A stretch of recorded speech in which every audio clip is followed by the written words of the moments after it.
अस्सलामुअलैकुम। तो आज की इस वीडियो में हम देखेंगे हेक्साडेसिमल टू बाइनरी कन्वर्जन। जब भी हेक्साडेसिमल टू बाइनरी कन्वर्जन की बात होती है तो उसमें सबसे पहली चीज़ होती है बेस।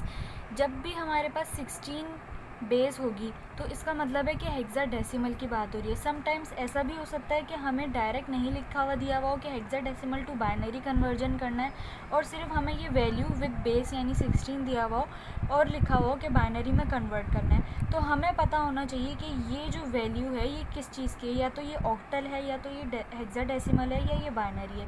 जब 16 की बात हो रही है तो यानी ये हेक्साडेसिमल है, तो हमें हेक्साडेसिमल को मद्देनज़र रखते हुए ही इसके इक्विवेलेंट नंबर्स लिखने हैं। अब सबसे पहला काम हम ये करेंगे कि ये जितने भी नंबर्स हैं इनके हम इक्विवेलेंट नंबर्स लिख लेंगे, जो कि मैंने यहाँ पे लिख दिए हैं। अब हमारे पास पहला क्वेश्चन है 5B02। ये हमारे पास हेक्साडेसिमल है, इसको हमें बाइनरी में कन्वर्ट करना है। इसका कन्वर्जन ऐसे होगा कि हम हर एक डिजिट के इक्विवेलेंट वैल्यू इसके नीचे लिख देंगे और फिर उन सबको कंबाइन करके बाइनरी का बेस लिख देंगे। ये कैसे होगा कि सबसे पहले हम 5 की वैल्यू लिखेंगे जो कि है 0101 0101। फिर हम b की वैल्यू देखेंगे जो कि है 1011।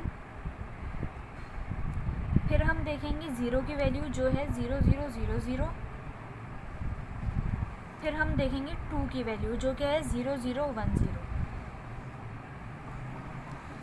अब हमने सबके इक्विवेलेंट नंबर्स लिख लिए। अब हम सिंपली क्या करेंगे कि इन सबको कंबाइन करके लिख देंगे, यानी इसको इसको इसको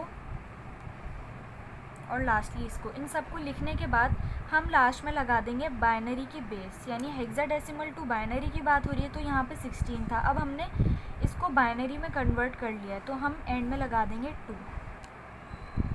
एक और क्वेश्चन की हम एग्जांपल देख लेते हैं जो कि है E5। E5 को भी हम ऐसे करेंगे कि पहले हम E की वैल्यू लिखेंगे विच इज़ 1110 और फिर 5 की वैल्यू देखेंगे विच इज़ 0101।